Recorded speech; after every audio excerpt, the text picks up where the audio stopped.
জনাব ওবায়দুল কাদের সাহেব তিনি ভারতের একটি সংবাদ মাধ্যমের সাথে কথা বললেন। তারপর তিনি কানাডা প্রবাসী এক সাংবাদিক নাজমুল সাকিব, তো তার যে নাগরিক টিভি তার সঙ্গে কথা বললেন এবং উভয়টাই এখন রীতিমতো ভাইরাল। আওয়ামী অনেক নেতা এখন বিদেশি গণমাধ্যমে কিংবা বিভিন্ন ইউটিউব চ্যানেলে অথবা তাদের নিজেদের মধ্যে যে স্কাইপেতে তারা গ্রুপ মিটিং করেন। আসসালামু আলাইকুম রহমতুল্লাহি ওয়া বারাকাতুহু।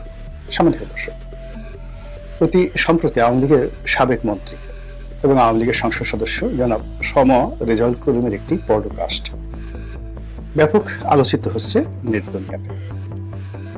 আওয়ামী লীগের অনেক নেতা এখন বিদেশি গণমাধ্যমে কিংবা বিভিন্ন ইউটিউব চ্যানেলে অথবা তাদের নিজেদের মধ্যে যে স্কাইপেতে তারা গ্রুপ মিটিং করেন কিংবা ইতিমধ্যে আওয়ামী লীগ পন্থী যে সকল সাংবাদিক রয়েছেন তারা অনেকেই সামাজিক মাধ্যম বিশেষত ইউটিউবে বা ফেসবুকের জন্য তারা কন্টেন্ট তৈরি করছে, বেশ জনপ্রিয়। এবং সে সকল যে কন্টেন্ট ক্রিয়েটর যারা রয়েছেন তাদের সঙ্গে আওয়ামী লীগের নেতারা খোলামেলা কথা বলছেন এবং তাদের সে সকল কথাবার্তা প্রায়ই ভাইরাল হচ্ছে এবং জনমত গঠনে ব্যাপক সাড়া ফেলছে। যেমন ধরুন, জনাব ওবায়দুল কাদের সাহেব তিনি ভারতের একটি সংবাদ মাধ্যমের সাথে কথা বললেন। তারপর তিনি কানাডা প্রবাসী এক সাংবাদিক নাজমুল সাকিব, তো তার যে নাগরিক টিভি তার সঙ্গে কথা বললেন এবং উভয়টাই এখন রীতিমতো ভাইরাল। তো একইভাবে জনাব সম রেজাউল করিম তিনি ইদানিং কথাবার্তা বলা শুরু করেছেন, আর তার কথাবার্তা বলার বা না বলার কোনো কারণ নেই। এর কারণে বাংলাদেশে থাকতেও তিনি কথা বলেছেন এবং টেলিভিশন বিশেষ করে টক শোতে কথাবার্তা বলেই তিনি মূলত আওয়ামী লীগের যে নেতৃত্বের শীর্ষ নেতৃত্বের দৃষ্টি আকর্ষণ করেছেন। তিনি শীর্ষ আইনজীবী ছিলেন, আইনজীবী সমিতির সাধারণ সম্পাদক ছিলেন,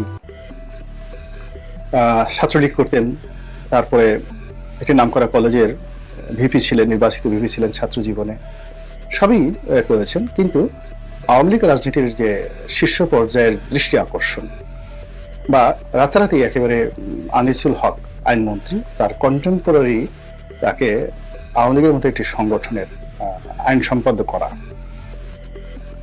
পিরোজপুর একটি আসন থেকে মনোনয়ন দেওয়া, সরাসরি গৃহায়ন গণপূর্ত মন্ত্রী করা, এরপরে মৎস্যমন্ত্রী করা, দ্বিতীয় দফাতে আবার মনোনয়ন দেওয়া, এই সবকিছুর মূলে তার যে শক্তিমত্তা সেটা ছিল গণমাধ্যমে কথা বলার ক্ষমতা। তো তিনি অনেকদিন সেই আগস্ট থেকে এ পর্যন্ত চুপচাপ ছিলেন এবং ইদানিং তিনি কথা বলা শুরু করেছেন এবং তার সেই প্রথম বক্তব্যটি রীতিমতো ভাইরাল হয়েছে।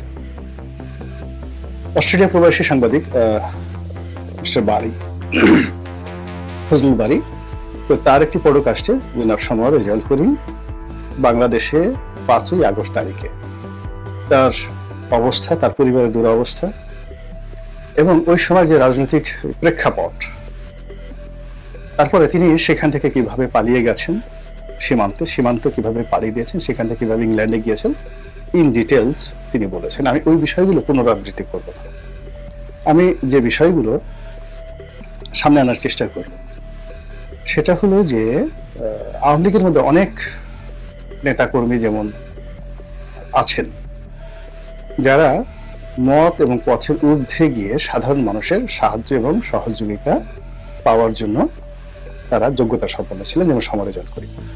তিনি যখন ধরে নিয়ে গেছিলেন যে 5ই আগস্ট তারিখে তার বাসায় যখন মব হচ্ছে, তিনি এবং তার স্ত্রী মবকারীদের হাতে ধরা পড়বেন এবং মারা যাবেন, গণপিটুনিতে মারা যাবেন। এটা যখন একেবারে ধরেছেন, ওই সময়টিতে এমন একজন লোক এসে তাকে সাহায্য করলেন যিনি এক সময় তার কাছ থেকে সাহায্য পেয়েছিলেন, মারাত্মক আইনি সহযোগিতা পেয়েছিলেন।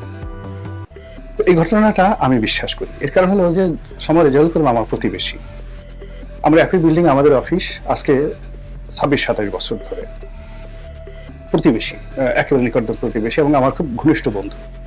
যদিও তিনি মন্ত্রী হওয়ার পর তার সঙ্গে আমার ওইরকম যোগাযোগ ছিল না, কিন্তু আমাদের মধ্যে আন্তরিকতা ছিল এবং আমার যে চরিত্র আমি সবসময় করি কি, কেউ ক্ষমতা ধর আমার বন্ধু বান্ধব, আত্মীয় স্বজন, ক্লাসমেট, তারা হঠাৎ করে কেউ যদি ধনী হয়ে যান ক্ষমতাধর হয়ে যান, আমি তাদের থেকে একটু দূরে থাকি সবসময়। তো সামর রেজাউল করিম সাহেবের সঙ্গে আমার সেই গলায় গলায় যে সম্পর্কটা, সেটি আমি ইচ্ছা করে দূরে সরে যাই যখন তিনি মন্ত্রী হয়ে যান।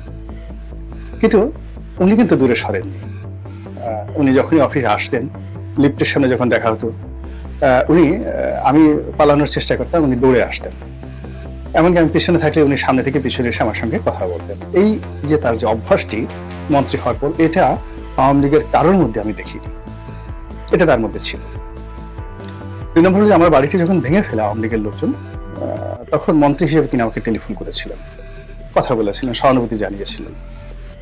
থার্ডলি যে কথাটি বলতে চাই সেটি হলো যে, আমি সালমান এফ রহমান সাহেবের সঙ্গে যখন আমার মতদ্বৈততা হলো এবং আমি যখন জেলে গেলাম, জেল থেকে বেরোলাম এবং তার সঙ্গে আমার যে মামলাটা চলছিল, ওই সময়টিতে তিনি আমাকে বলেছিলেন যে, রনি ভাই, আপনার মামলাটা যখন হাইকোর্টে আসবে তখন এই মামলাটা আমি করবো। তো যাই হোক, সেই মামলাটা তিনি হাইকোর্টে করলেন।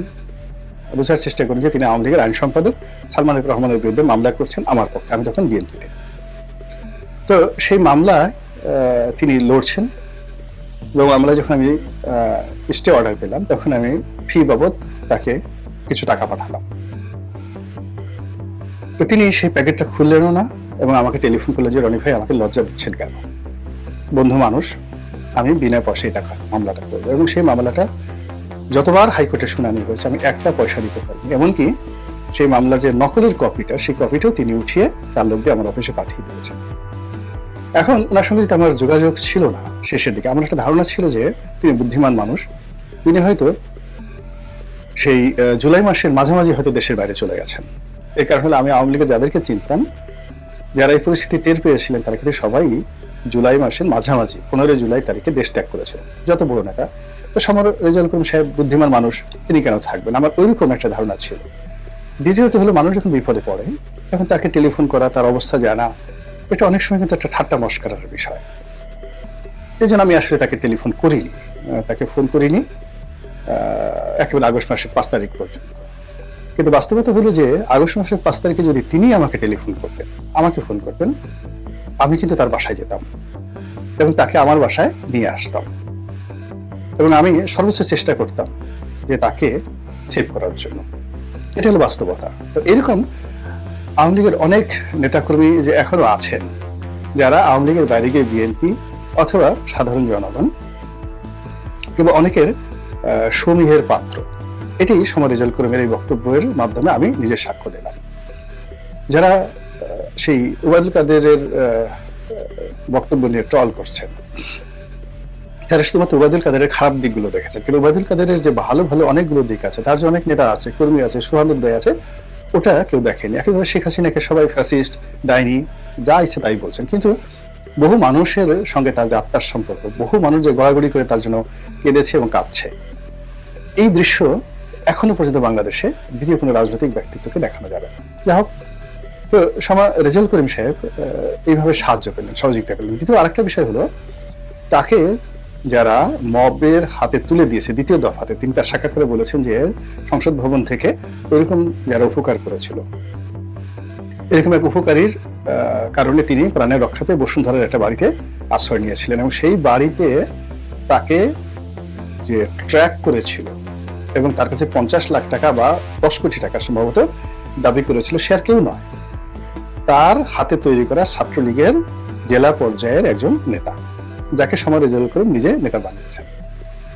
তো এই যে দেখেন, বাংলাদেশে যা কিছু হয়েছে, আওয়ামী লীগের যে দুর্ভোগ এবং দুর্দশা, সামর রেজাউল করিমের কথা অনুযায়ী এর সঙ্গে ছাত্রলীগ জড়িত, যুবলীগ জড়িত এবং এর মধ্যে অনেক ছাত্রলীগ যারা জামাতের সাথে, বিএনপির সাথে যোগাযোগ রক্ষা করত। আবার জামাত এবং বিএনপির অনেক কর্মী যারা ছাত্রলীগের মধ্যে লুকায়িত ছিল এবং তারা এই সময় রেজাউল করিম সাহেবদের মতো লোকদেরকে কনভিন্স করে পদ বাগিয়েছে, পদবি বাগিয়েছে, আনুগত্য দেখিয়েছে এবং বিপদের সময়, আওয়ামী লীগের বিপদের সময়